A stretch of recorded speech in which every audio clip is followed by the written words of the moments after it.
Cities look permanent, but food is not. Every day, millions of people wake up assuming that food will be there, in shops, in markets, on shelves that refill overnight. Most of the time, that assumption is correct, but it is also fragile because cities do not feed themselves. They never have. From the moment humans began living close together, food became a problem that could not be solved locally. Land ran out, time ran out, and distance mattered.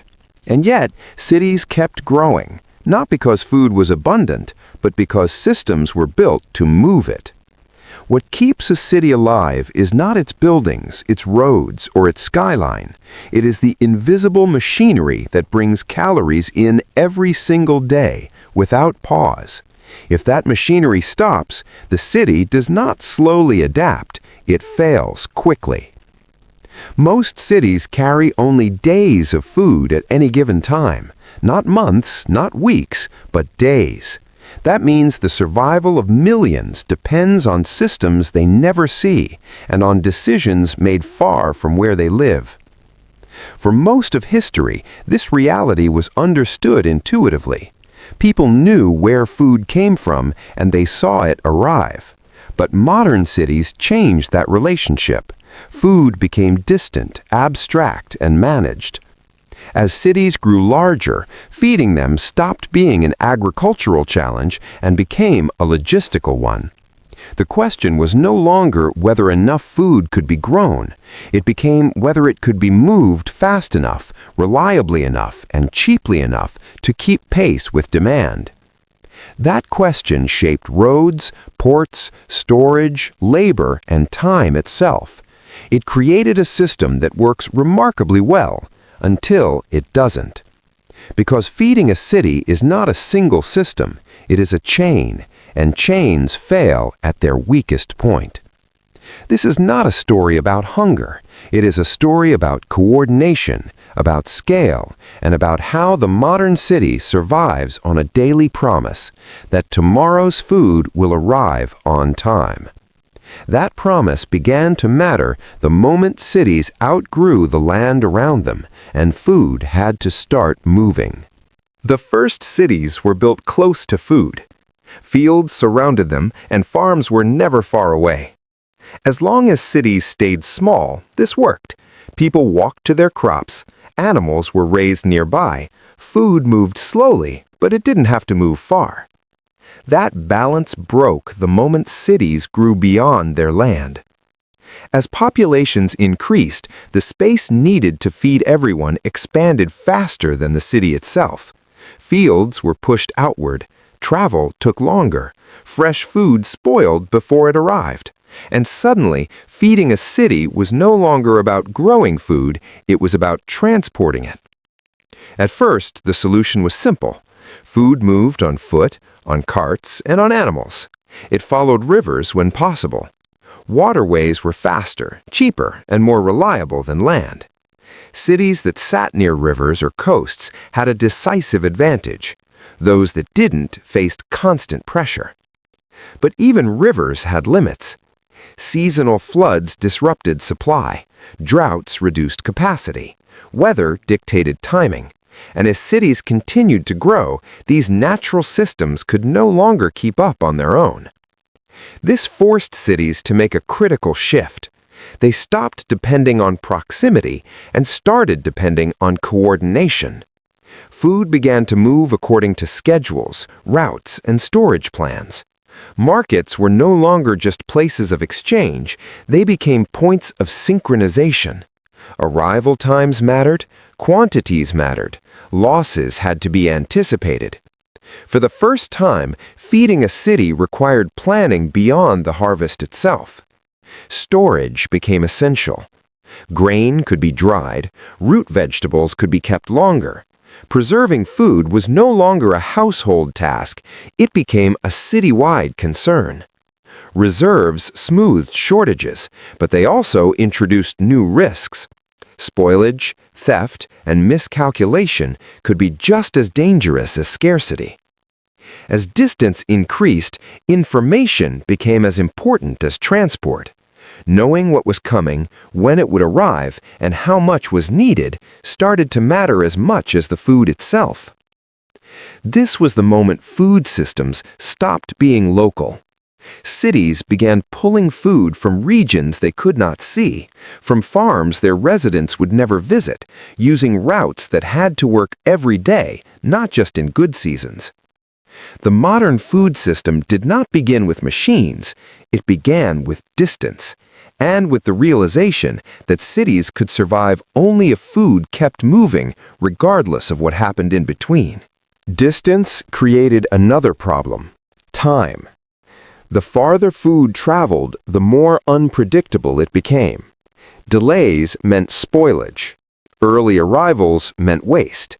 Missed deliveries meant empty markets. Cities could tolerate some loss, but not uncertainty. To survive, food systems had to become regular. Routes were repeated. Arrival windows were expected.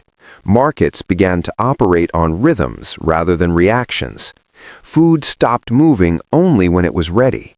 It moved when the system demanded it. This changed how cities thought about supply. Feeding people was no longer a response to hunger. It became a matter of anticipation. To anticipate demand, cities needed records. Quantities were counted, shortfalls were noted, surpluses were tracked. Memory was no longer enough. Feeding a city required documentation. With records came authority. Someone had to decide how much to bring in, where to store it, and when to release it. These decisions were not visible to most residents, but they shaped daily life more than any public announcement. As systems grew, redundancy appeared: extra routes, backup suppliers, alternative markets. Not because they were efficient, but because failure was unacceptable. A single missed delivery could cascade into unrest. Food also began to specialize. Not everything traveled the same way. Grain moved in bulk, produce moved faster, meat required care. Distance forced differentiation, and differentiation demanded coordination. This is where feeding cities stopped being about movement alone. It became about timing, categorization, and control. By the time cities reached tens of thousands of people, food systems were no longer flexible. They were scheduled, locked in, dependent on many small parts working together. The success of these systems created a dangerous illusion that food would always arrive. As long as routes held, records were accurate, and timing stayed intact, cities thrived. When any one of those failed, the weakness became visible immediately. Distance had solved one problem and created another. Cities had learned how to pull food from far away. Now they had to keep it moving on time, every day, without exception. As food systems became more regular, they also became more fragile. Regularity depended on assumptions that routes would stay open, that weather would behave, that labor would be available, and that information would remain accurate. When those assumptions held, cities functioned smoothly. When they didn't, problems surfaced immediately. This is where bottlenecks emerged. A bottleneck is not a failure, it is a narrow point in an otherwise functioning system. Food can move quickly through most of the chain and still be delayed by a single constrained step. A bridge, a gate, a dock, a market entrance. Small limits with large consequences. Cities learned that capacity mattered as much as distance. It wasn't enough to know where food came from. They had to know how much could pass through each point and how often. To manage this, cities concentrated food movement. Instead of many informal paths, supply began flowing through fewer controlled channels. Markets grew larger. Entry points became fixed. Access was regulated. This made food easier to manage, but harder to replace. Once supply depended on specific routes and locations, alternatives disappeared. If a market closed, there was no substitute nearby. If a route failed, detours were slow or non-existent. The system gained efficiency by losing flexibility. Labor became another constraint. Food movement required coordination between farmers, carriers, handlers, sellers, and officials. Each step depended on people showing up at the right time. A disruption at any point could halt the entire flow. Cities responded by tightening control. Rules were introduced. Operating hours were enforced. Storage limits were set. These were not designed for convenience. They were designed to prevent collapse. By concentrating food movement, cities reduced uncertainty, but they also created single points of dependence. When those points failed, the effects spread quickly and visibly. This is why food shortages rarely look gradual. They appear suddenly, even when the underlying problem has been building for a long time. Feeding a city was no longer just about keeping food moving. It was about preventing the system from stopping. As food systems expanded, another quiet shift took place. Scale began to change behavior. When cities were small, food movement was visible. People saw shortages coming. They adjusted early. But large systems behave differently. Problems can grow unnoticed, hidden inside averages and routines, until they surface all at once. This made prediction more important than reaction. Cities began relying on forecasts instead of observation. Past demand was used to estimate future needs. Seasonal patterns were recorded. Buffer margins were added. Feeding a city became a statistical problem. Accuracy mattered. Small errors multiplied quickly at scale. A slight overestimate meant waste. A slight underestimate meant empty markets. The larger the city, the smaller the margin for error. This pressure changed how food was handled. Quantities were standardized. Measures were fixed. Containers became uniform. Variety gave way to consistency, not because it was better, but because it was manageable. Standardization reduced friction, but it also reduced resilience. Systems optimized for normal conditions struggle under abnormal ones. When demand shifted suddenly, rigid systems responded slowly. At scale, food systems stopped adapting day by day. They operated within narrow tolerances. Anything outside that range became a problem. Distance amplified this effect. The farther food traveled, the earlier decisions had to be made. Orders were placed long before conditions were known. Mistakes could not be corrected quickly. This created a new kind of vulnerability, commitment without certainty. Cities accepted this risk because the alternative was worse. Without forecasting, large populations could not be fed at all. Prediction was imperfect, but it was necessary. By the time cities reached hundreds of thousands of people, feeding them required constant estimation. The system no longer reacted to reality, it attempted to stay ahead of it. This is how food systems began to look stable on the surface while becoming increasingly sensitive underneath. As systems grew more complex, they also became more opaque. No single person could see the entire food chain anymore. Farmers knew their fields. Carriers knew their routes. Market operators knew their schedules. But no one stood above the system, watching everything move at once.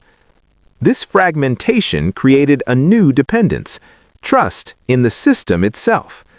People no longer trusted food because they saw it arrive. They trusted it because it usually did. Reliability replaced visibility. As long as shelves refilled, the system was assumed to be working. This changed how risk was perceived. Short disruptions were tolerated. Minor shortages were ignored. The system had earned confidence through repetition. But repetition can hide weakness. When systems operate the same way every day, problems don't announce themselves. They accumulate quietly. Delays are absorbed. Losses are averaged out. Warnings are dismissed as anomalies. Cities began to treat food supply as background infrastructure, like water or power, something noticed only when it failed. This perception encouraged efficiency over slack. Excess capacity looked wasteful. Redundancy appeared unnecessary. Systems were tightened further, not because it was safer, but because it was cheaper. Over time, buffers shrank.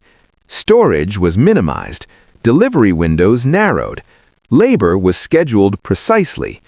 These changes made food systems faster and leaner, but also less forgiving.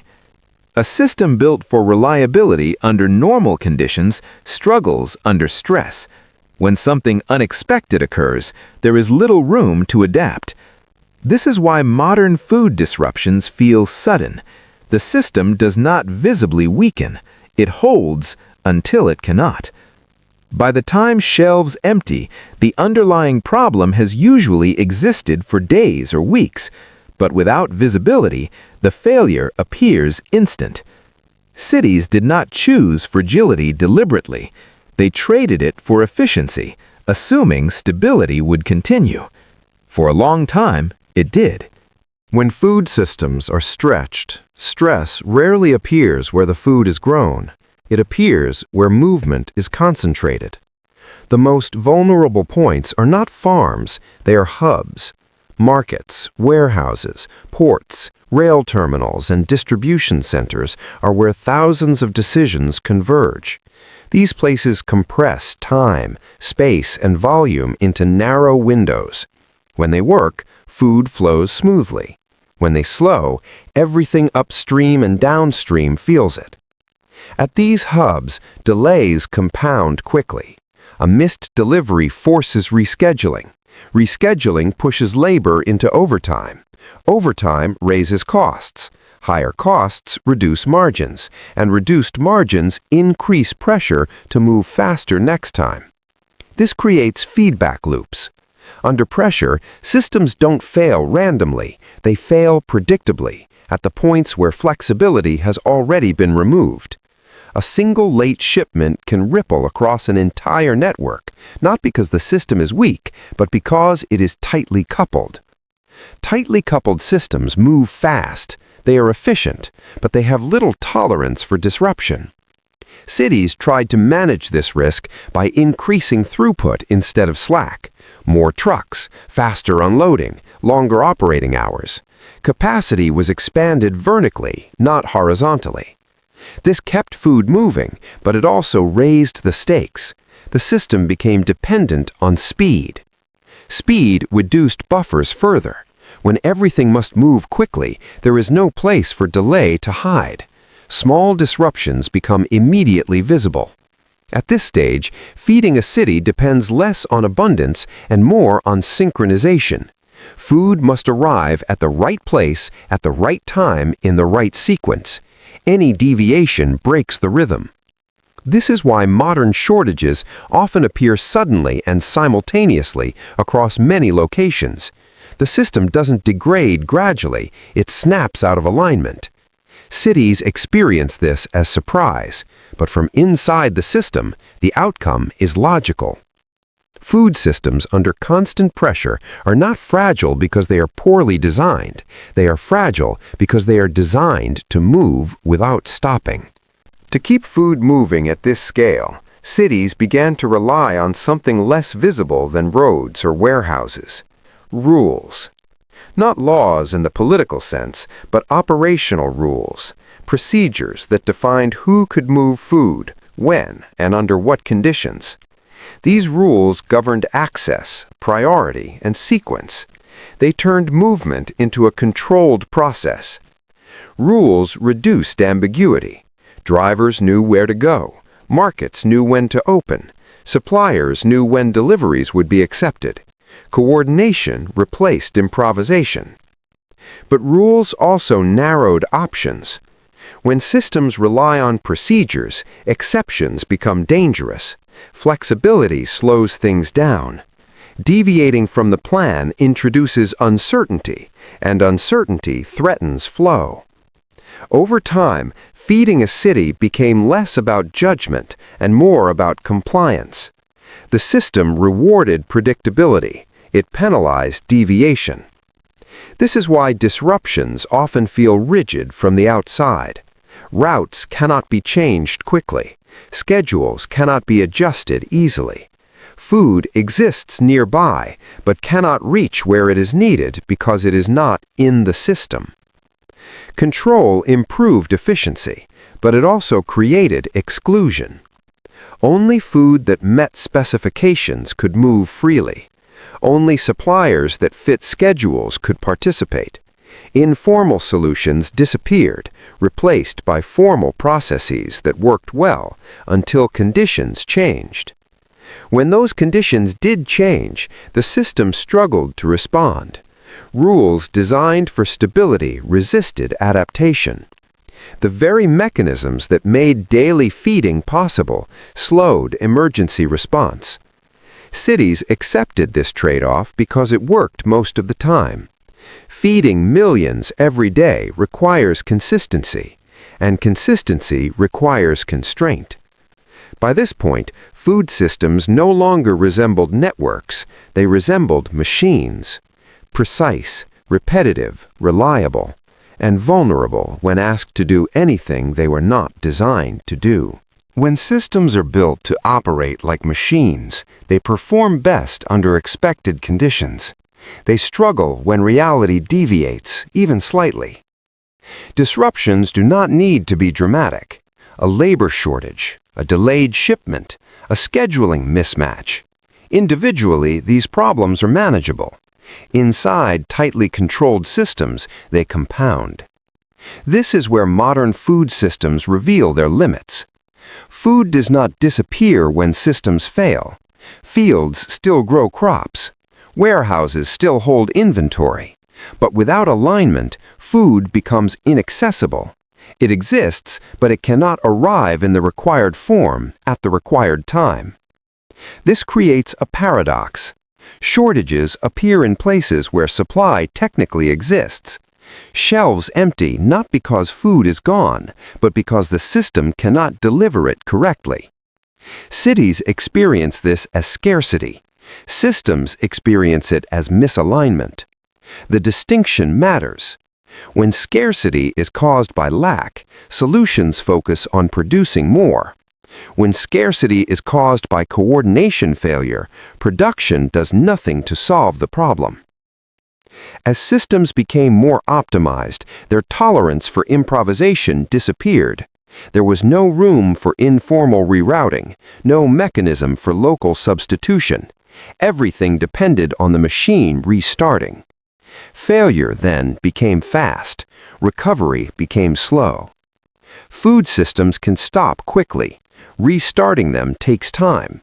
Schedules must be rebuilt. Labor must return. Trust between suppliers, carriers, and markets must be restored. Even short disruptions leave long effects.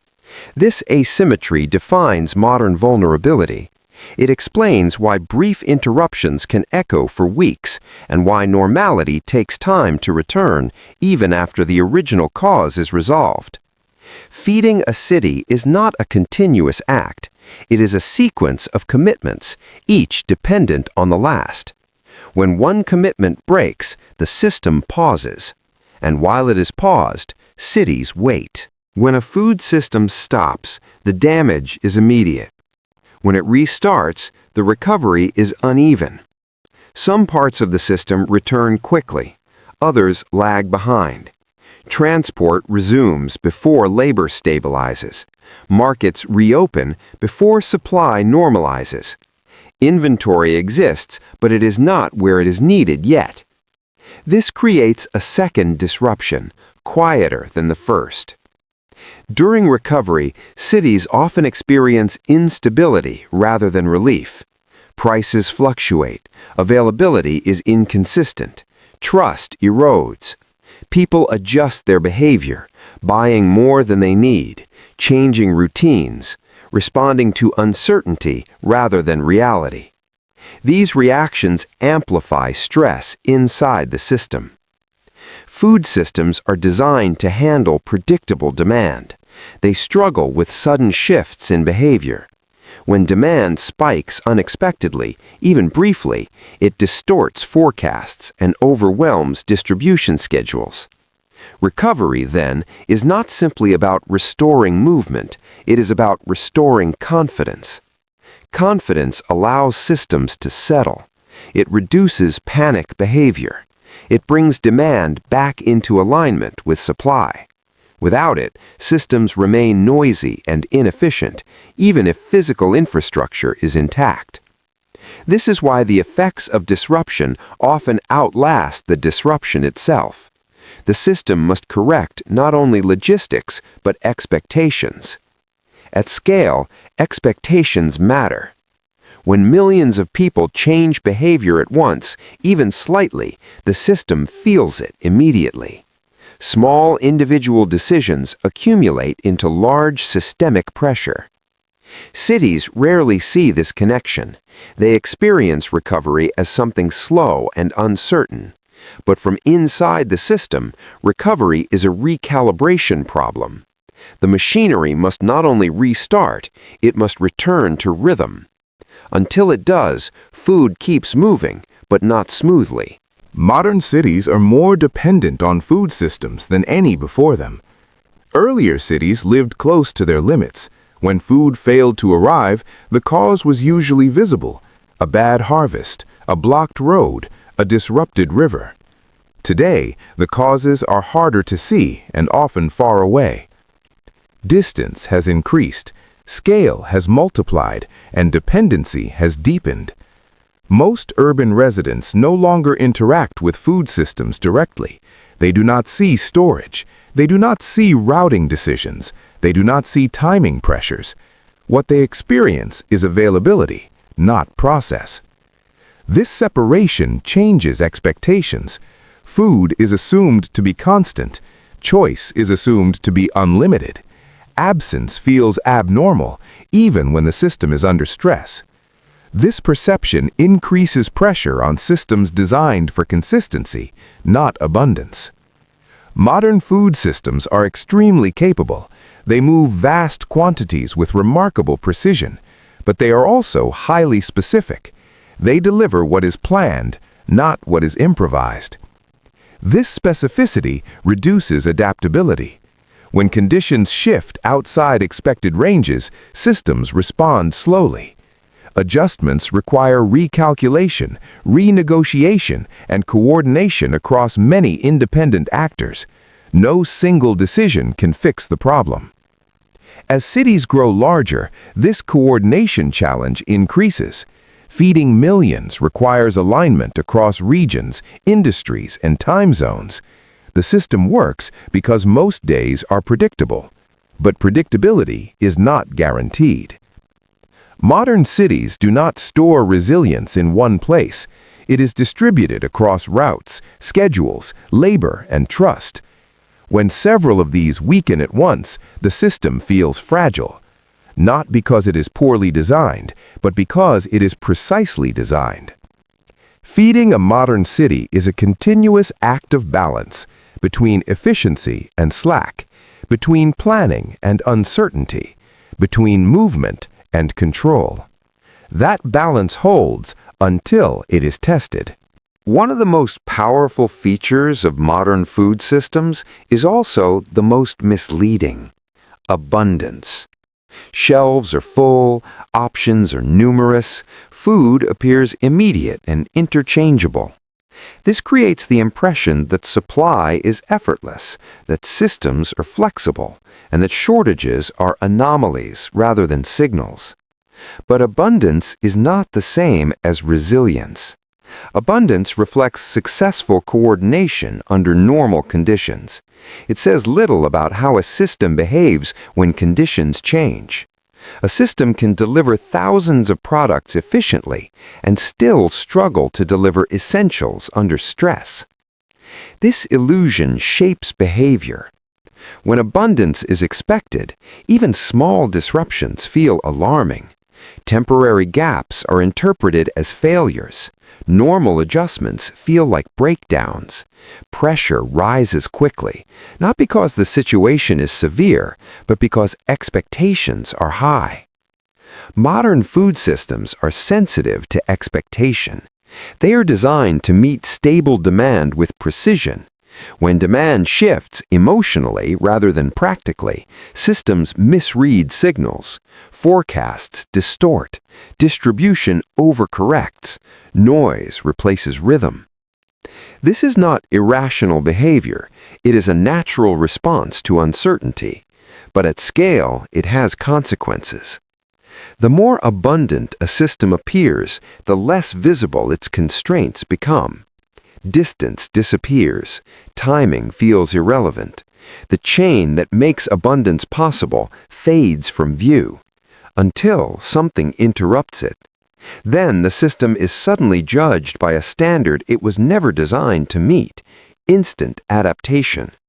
When that fails, confidence erodes. The paradox is simple. The better food systems work on ordinary days, the more surprising disruption feels on extraordinary ones. Abundance creates comfort. Comfort creates assumption, and assumption hides dependence. Understanding this does not make systems weaker, it makes them legible. Resilience in food systems is often misunderstood. It is not about stockpiling indefinitely. It is not about eliminating risk. And it is not about responding instantly to every disruption. True resilience is quieter and less visible. It exists in margins. Resilient systems retain small amounts of slack, time buffers, alternative routes, redundant relationships. These elements are inefficient under normal conditions, which is why they are often reduced or removed, but they are what allow systems to adapt without breaking. Resilience also depends on diversity. When food flows through many similar pathways, failure spreads easily. When pathways differ in geography, timing, and method, stress is absorbed unevenly instead of amplified. This diversity is rarely obvious to consumers. It exists upstream, where planning decisions are made and trade-offs are accepted. It is a design choice, not a reaction. Trust is another component. Food systems rely on cooperation between independent actors who cannot fully monitor one another. Farmers, carriers, distributors, retailers, each depends on the others acting predictably.